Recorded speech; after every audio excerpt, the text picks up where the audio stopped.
I don't know if anyone will ever truly believe me, but I need to tell this story exactly how it happened.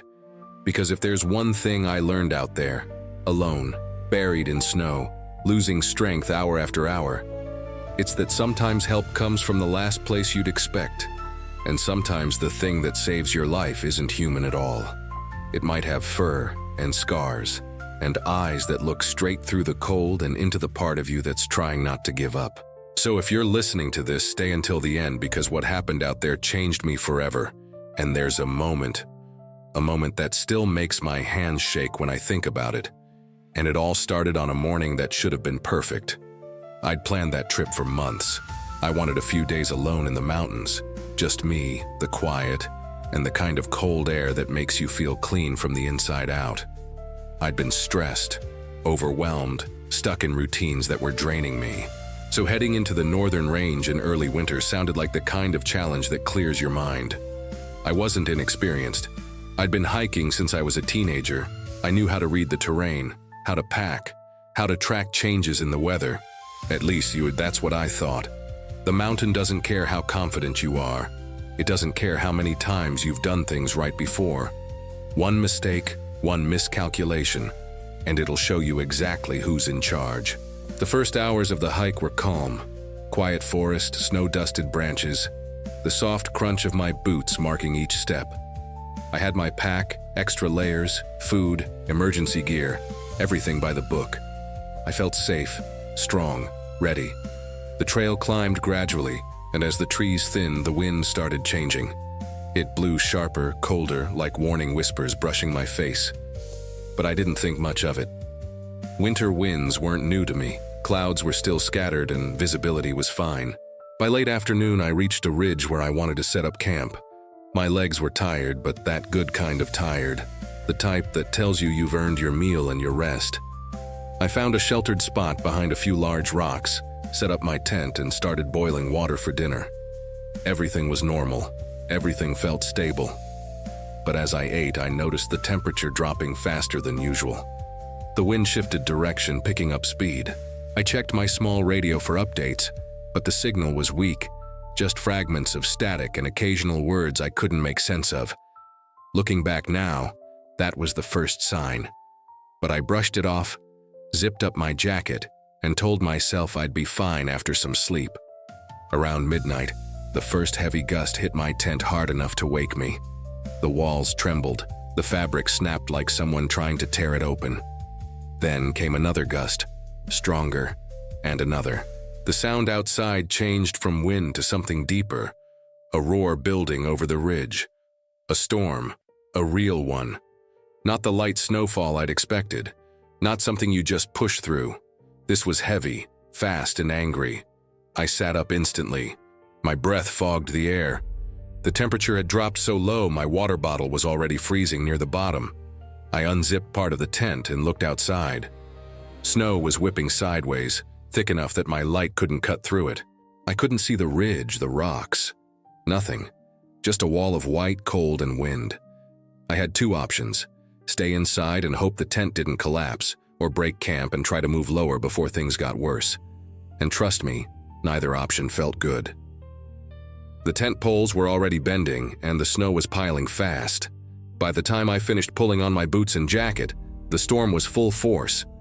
I grabbed what I could, my pack, my radio, the most essential gear, and forced my way outside. That first breath of storm air felt like inhaling knives.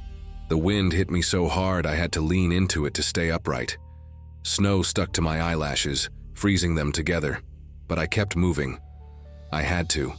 Staying still in that cold wasn't an option. I tried to follow the path I'd taken earlier, but within seconds it was gone. Buried. Everything was buried. I turned left, then right, trying to find some kind of landmark, but the world had become a blank sheet. I don't know how long I fought my way through that blizzard. Maybe 20 minutes, maybe an hour. My sense of direction was failing. My face was numb, my fingers hurting even inside my gloves. I tried to check the GPS on my phone, but the moment I pulled it out, the battery died instantly from the cold. I cursed out loud, but the wind swallowed the sound. Eventually, I reached a slope I didn't recognize. The snow was waist-deep in places, and every step took all the strength I had. The wind howled so loudly I felt it shaking inside my chest.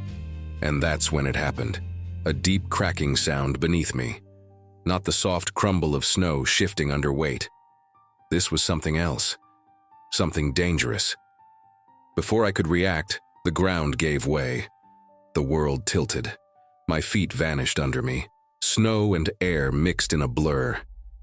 I felt myself sliding, tumbling downhill in a wave of loose powder. I tried to dig my hands in, tried to slow down, but I couldn't get any grip. My body spun, my pack slammed against my shoulder, my head hit something hard. Rock, ice, I don't know. When I finally stopped, everything was silent, too silent.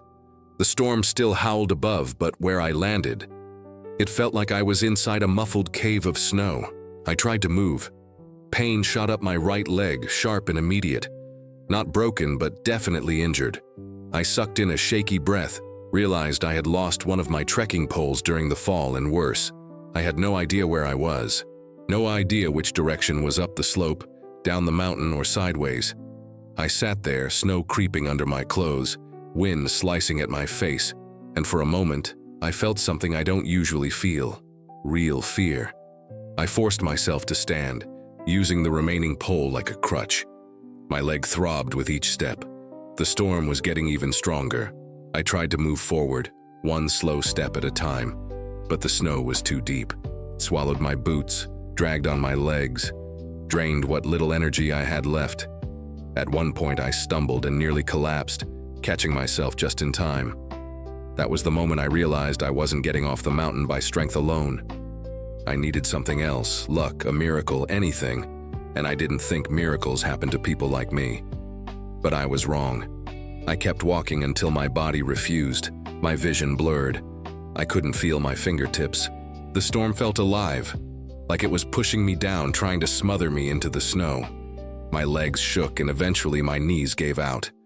I dropped into the snow, panting, dizzy. The wind roared around me, but somehow inside my own head, everything felt eerily quiet. I lay there, trying to convince my body to move again. One hand reached for the zipper of my jacket, maybe subconsciously trying to get more warmth, even though that made no sense. My breathing slowed. My eyes grew heavy. And somewhere in that haze, I remember thinking, this is it. This is how people disappear out here. I don't know how long I stayed like that. Seconds, minutes. But then something warm touched my face. At first, I thought I was imagining it. Maybe it was the cold playing tricks on my senses. But then I felt it again. A warm breath puffing against my cheek, a gentle pressure nudging my side. And then a sound, soft but unmistakable. A low whine. I forced my eyes open. And there he was. A dog. A real dog. Standing over me in the middle of a blizzard like he had walked straight out of the snow itself. His fur was thick, white with patches of gray, covered in frost. His eyes, deep amber, watched me with an intensity that didn't make sense. He wasn't scared. He wasn't frantic. He was focused on me. I blinked hard, trying to understand what I was seeing. There were no houses nearby, no villages, no cabins, nothing. I was deep in the mountains. A stray dog shouldn't have been there, but he was, staring at me like he'd been looking for me. He stepped closer, pressing himself against my side. His body heat radiated through my jacket. He nudged me again, harder this time, like he was trying to wake me, trying to tell me to get up. I whispered something. Maybe, hey, maybe, good boy, but my voice was barely audible over the storm. The dog let out a short bark, then turned in a direction I couldn't see clearly through the snow. He looked back at me, barked again, then returned to push against me with his shoulder. He wanted me to follow. He wanted me to stand. I don't know where the strength came from, but I grabbed my pole, planted it deep, and pushed myself up. My legs trembled violently. Pain tore through my injured one. I almost fell again, but the dog stayed pressed against me, steadying me like a living brace.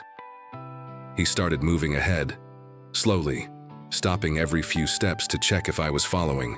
I stumbled after him, each breath a struggle, but he didn't leave me. Not once.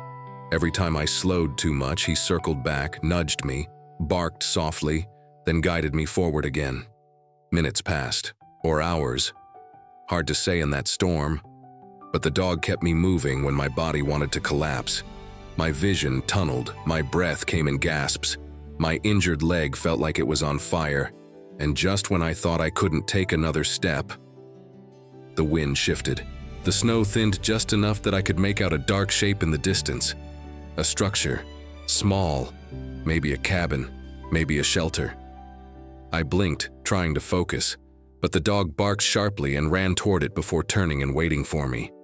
I didn't have the strength to think. I just followed.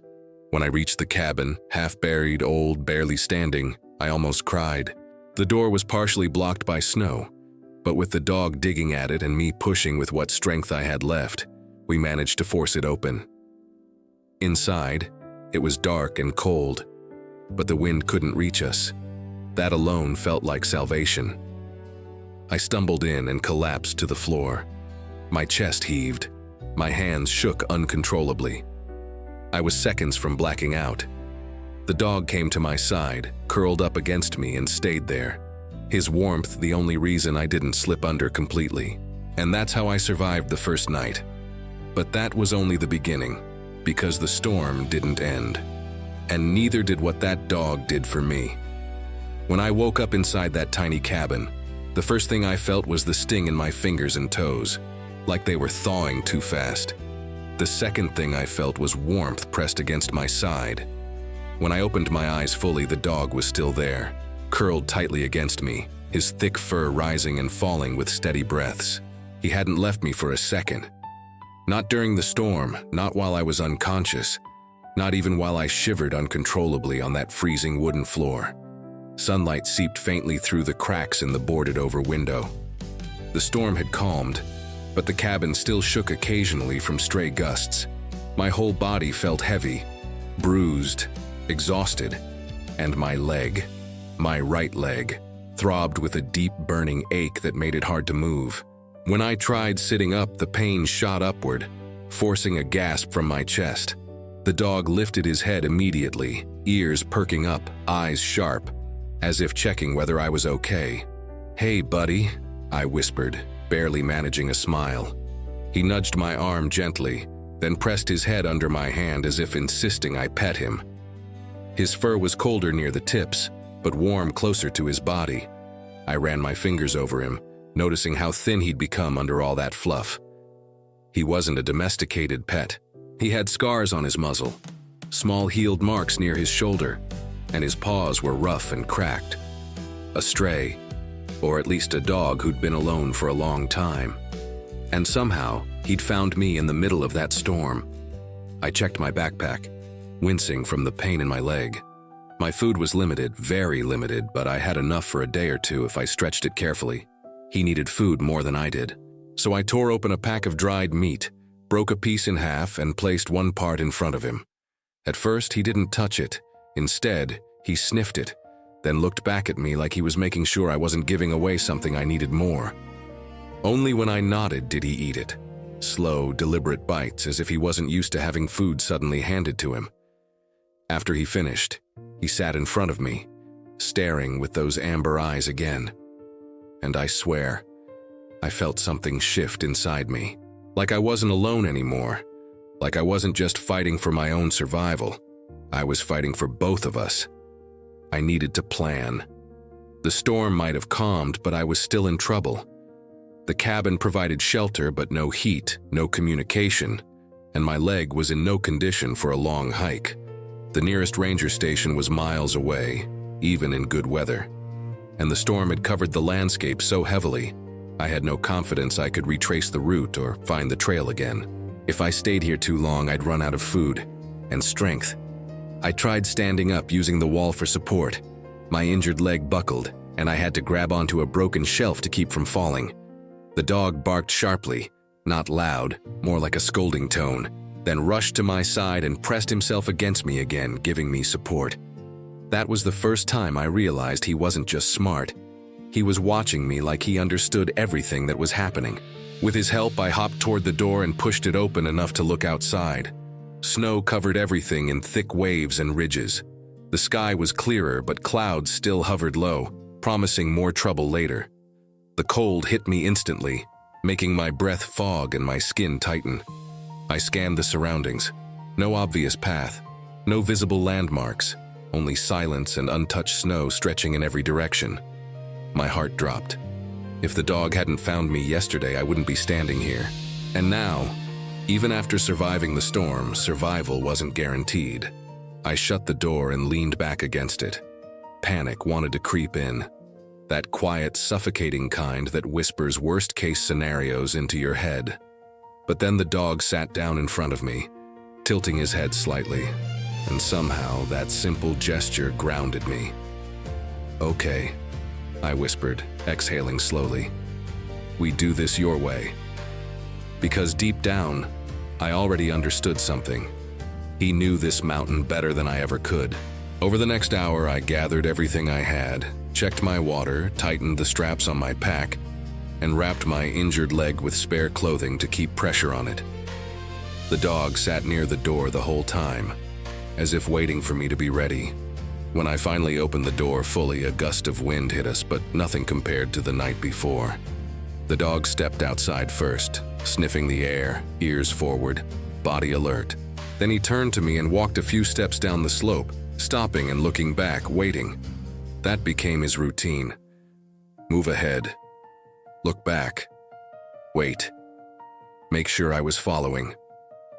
I limped behind him, using my pole and the edge of the cabin wall until the snow got deep again. The dog circled to my good side, nudged under my arm, and let me lean slightly on him while walking. That gesture alone saved my pace. Without it, I would have fallen every few minutes. We walked for what felt like hours. The sun climbed slowly, offering almost no warmth. My breath came in heavy puffs, each step shaking my injured leg. Several times I wanted to stop and rest, but the dog would either bark softly or bump against me to keep me moving. He refused to let me quit. Eventually, the terrain changed. The slope turned into a narrow valley with thicker trees, pines weighed down by snow. The wind softened, blocked by natural walls of rock. And I noticed tracks in the snow, not fresh but recent enough. Paw prints, his, leading deeper into the valley. This was his territory. After a while, the dog sped up slightly, then turned sharply left and disappeared behind a cluster of fallen logs. I hurried after him as fast as my leg allowed, fearing he was leaving me behind. When I rounded the logs, I stopped. There, nestled under a rock overhang, was a space that looked like a natural den. Inside were scraps of fur, branches, and a shallow hollow in the ground. The dog trotted inside, wagged his tail once, then came back out as if saying, "Rest here, you're safe." I lowered myself onto a nearby log, groaning as pain pulsed through my leg. The dog sat beside me, panting lightly, his breath rising in small clouds. After a minute or two, he disappeared into the den and came out holding something, a piece of old fabric, torn but thick. He laid it in front of me. I stared at it, realization hitting me. He wanted me to sit on it, to stay warmer than the frozen log. I didn't know whether to laugh, cry, or both. Instead, I moved onto the fabric and felt warmth seep slowly into me. Hours passed. The dog sat alert, watching the valley, ears twitching at every distant sound. Eventually, when the sun began to drop behind the ridgeline, I knew we couldn't stay. Night would bring temperatures that neither of us could handle without shelter and fire. And the only shelter I knew existed, the cabin, was too far uphill now to climb back to safely. I whispered, "We keep going?" He wagged his tail once, then stood. We moved forward again, deeper into the valley, through thicker trees and more sheltered terrain. Snow crunched under our feet. My muscles burned, my throat tightened with each cold breath. But the dog's presence kept me steady. When the sky turned a deep blue, nearly night, the trees parted just enough for me to see something ahead. A thin line of dark wood rising vertically. A fence. My heart jumped. And behind that fence, a cabin. A real one. Larger, maintained, with a small chimney poking from the top. I couldn't believe it. Someone lived out here, or used to. The dog barked sharply, as if proud he had led me there. I forced myself forward, each step feeling like walking on shattered glass. When I reached the fence, I pushed through a loose section and nearly collapsed from relief. The dog ran to the cabin door, pawed it twice, then looked back at me. With shaking hands, I knocked. Nothing. I knocked again, louder. Still nothing. I grabbed the handle and turned it. It clicked, unlocked. Inside, the cabin was dusty but intact. No recent footprints, no firewood stacked, no food in the cupboards. Whoever owned this place hadn't been here for a while, but it would shelter us for the night. I closed the door behind us and slid down until I was sitting on the floor. My leg throbbed relentlessly. I pulled off my backpack and tossed it aside before rubbing my hands together to get some feeling back. The dog paced the room, sniffing corners, then sat down in front of me. "You're unbelievable," I whispered, reaching out to scratch behind his ears. He leaned into it immediately, eyes half closing. When night settled, I found a blanket stuffed in a drawer, old but usable, and laid it on the floor. The dog immediately curled up beside me, resting his head on my chest. I slept better that night than I thought possible. The next morning, I woke to distant sounds, something like a snowmobile engine. Faint, but real. Someone was nearby. The dog leapt to the window, barking loudly. My pulse jumped. I scrambled to the door, ignoring the pain in my leg, and stepped outside. A ranger patrol was moving along the valley, searching the area. I waved both arms, shouting until my throat burned. They turned toward me instantly. I don't remember much of what happened next. One ranger lifted me into the vehicle. Another wrapped my leg and checked my temperature. They asked how I survived, how I navigated the storm, how I found the cabin. I pointed at the dog, but when I looked beside me, he wasn't there. I twisted around, searching the tree line, the fence, the logs. He was gone. The ranger asked me, "What dog?" I tried explaining, white and gray fur, amber eyes, scars, thick coat, intelligent beyond belief, but they shook their heads. "No tracks," one of them said. "No signs of any animal nearby except yours." That didn't make sense. He'd been with me the entire time. He'd led me here, he'd saved my life. But the snow behind the cabin was undisturbed, smooth, untouched. As they drove me toward the station, I watched the trees disappear behind us, hoping, begging to see a flash of white fur, a silhouette running alongside us. Nothing. I didn't see him again, but I know he was real. I felt his weight against me. I heard his bark. I shared my food with him. He guided me with purpose no wild animal should have had, and without him, I wouldn't be here telling this story. Some people say the mountains have guardians, spirits, protectors, whatever name they prefer. Some say animals know things we don't. Some say fate uses unexpected messengers. I don't pretend to know the truth, but I know this. I was lost. I was freezing. I was one mistake away from disappearing into that storm forever. And a stray dog appeared out of the snow. A dog who walked exactly where I needed to go. A dog who refused to let me give up. A dog who vanished the moment I was safe. If that's not a guardian, I don't know what is. Thank you for listening to my story. It still feels unreal to say it out loud, but I'm grateful you stayed with me until the end. And wherever that dog is now, I hope he knows what he did for me. I hope he knows he changed everything. Thank you for watching. If this story moved you, please consider subscribing and sharing it with someone who loves dogs or believes in mysterious moments that change lives. Your support helps us continue telling stories like this.